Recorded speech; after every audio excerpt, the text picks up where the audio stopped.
안녕하세요. 전국에 계신 시청자 여러분, 대치동 전문가들의 김시훈입니다. 오늘은 1등급 영어 전문가 우리 이현희 선생님 모셨습니다. 인사 부탁드릴게요. 안녕하세요.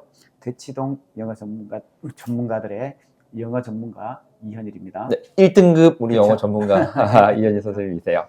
자, 선생님, 지금 영어 이제 수능이 끝났는데요. 저희가 언론 보도를 보니까 난립니다. 영어가 정말 그렇게 어렵게 나온 건가요? 전반적인 총평을 좀 부탁드릴게요. 네네. 그 언론에서 보도된 것과 유사합니다. 네. 자, 상당히 좀 어렵게 출제된 게 맞는 것 같고요. 학생들 입장에서 보면 체감 난이도는 조금 더 올라갔으리라고 봅니다. 네. 아니, 그 연계율 50%, EBS 연계율 50%가 지켜졌나요? 네. EBS 연계율은 잘 지켜졌는데요. 다만 네. 이 연계율은 지문 자체가 연계되는 게 아니고 주제 소재가 연관되어서 연계되기 때문에 아무래도 체감 연계율은 상당히 낮았을 걸로 보입니다.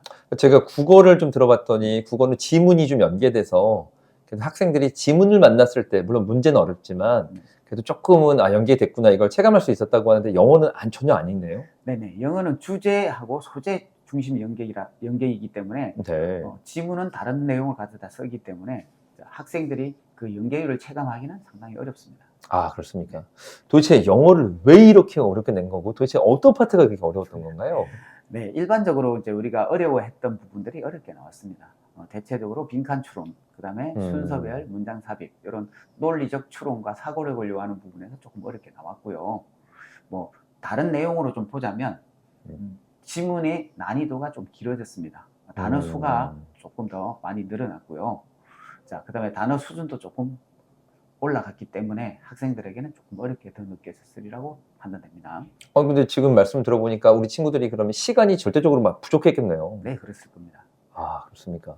지금 작년하고 비교해 봤을 때 영어 1등급이 몇 %냐? 이게 지금 중요하잖아요. 네. 몇 % 정도가 나올 건지 전망하세요? 조심스럽게 예상을 해보겠는데 4% 미만일 거라고 판단하고요. 네. 2%를 기준으로 상하로 그렇게 판단이 될 것 같습니다. 그렇습니까? 네네. 작년에는 그래도 좀 이거보다는 이 정도는 아니죠. 6% 정도 됐잖아요. 네네. 진짜요? 그렇게 어렵게 나왔어요? 네. 네. 도대체 영어를 절대평가로 바꾸면서 웬만큼의 친구들, 영어 역량이 있는 친구들은 그래도 1등급 주겠다 이런 취지가 좀 있었잖아요. 그렇습니다. 이번에 왜 이렇게 어렵게 낸 걸까요? 이게 난이도 조절에 실패해서 그런 걸까요? 약간 그런 면이 없지 않아 있어 보이고요. 네. 특히 이제 그 철학적인 칸트의 내용이나 아니면 또 우리가 학생들이 다루어 보지 못했던 컬처테인먼트나 이런 생경한 소재들을 가끔씩 다룸으로써 학생들을 좀 더 혼란스럽게 만들었던 것 같습니다. 네. 역시 선지가 좀 이렇게 국어처럼 헷갈리게 나오는 그렇습니다. 문제들도 꽤 있죠. 네네. 특히 24번 제목 문제와 34번 빈칸 문제 매력적 선지들, 즉 변별력 있는 선지가 출제됨으로써 학생들이 상당히 힘들어했을 것 같습니다. 그렇습니까? 아니 이렇게 영어가 어렵게 나온다고 하면 우리 친구들의 그 수능에서의 영어의 공부 방법이나 이런 것도 다시 한번 체크해 봐야 될 것 같아요. 네, 왜냐면 저희 방송은 이제 올해 학생들만 보는 게 아니고 내년 대비하려고 하는 우리 대치동 전문가들의 영어 우리 1등급 전문가이신 이현희 선생님 말씀을 듣고 영어 공부 방법을 정하고 이런 친구도 많기 때문에 한번 말씀을 좀 해주세요. 공부 방법이 어떻게 바뀌어야 될까요? 이렇게 고난도 문제에 대한 대비를 하려면요. 네네. 그럼 크게 이제 우리가 한 3가지 정도로 볼 수 있을 것 같은데요. 첫 번째, 어휘적인 측면에서 어휘가 좀 난이도가 많이 올라가고 있기 때문에 평소에 공부하시던 부분보다 조금 더 수능 어휘의 난이도를 조금 더 높여서 공부를 해주시는 게 좋을 것 같고요. 그 다음에 두 번째는 우리가 어떤 지문 공부를 하실 때 이 지문들이 좀 평소에 다루지 않았던 생경한 소재의 지문들이라든지 아니면 내가 알고 있지 않은 다른 분야의 지문들을 조금 더 많이 다루어서 그런 부분을 좀 해소하는 방안도 필요할 것 같고요. 세 번째, 우리가 기존에 있던 기출 문제들 중에서 난이도가 높았던 매력적인 오답들이 들어있던 문제들을 좀 기준으로 해서 그 부분들을 조금 더 집중적으로 분석해서 공부하는 게 필요하지 않을까 생각됩니다. 맞습니다. 우리 대치동 전문가들에서는 우리 영어 1등급 전문가이신 이현 선생님께서 그 오답이 높은 문제들을 지금 이렇게 저희가 해설 강의해 주시고 푸는 방법을 좀 소개를 해 주시잖아요. 이 방송을 잘 보시는 것도 우리 시청자분들이 학생 여러분들께서 큰 도움을 받을 수 있을 것 같아요. 그러니까 조금 더 우리 선생님께서 신경 써서 올려주실 거니까 꼭 참고해 주시길 바랍니다.